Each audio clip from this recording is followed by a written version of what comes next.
Let's talk about the oil industry, though, and kind of some of the trends that we're seeing at the moment. Sure.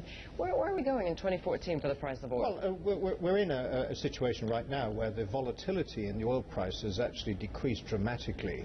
In the last year or so, we've seen prices for Brent, which is the most important oil price we need to talk about, stuck in a fairly stable range of somewhere between about $105 and $115 a barrel. And most of us think that it's not going anywhere very interesting, either up or down, anywhere soon, although it could do by the end of the year. The U.S. oil price, however, is rather different because the U.S. has become an energy island, and lots of Americans seem to think they can drill their way to energy independence and drill their way to lower gasoline prices. And in the U.S. we're seeing much lower price levels and the possibility of the price going even lower there.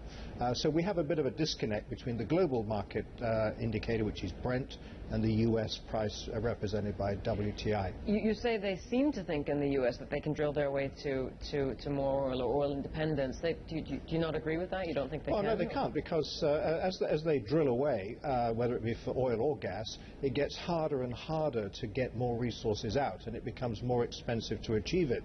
So unless the oil price remains above, depending on whose estimates you believe, $70 or $80 a barrel, they're not going to cover the costs. So it isn't a question of just keep drilling away forever. We'll get more and more oil, and we'll have a cheaper and cheaper energy cost in our economy, which isn't to say they haven't already reaped advantages from the fracking that's already taken place. Clearly the United States is enjoying something of a renaissance in its domestic petrochemical industry, for example, and other parts of the manufacturing sector, but it can't go on forever.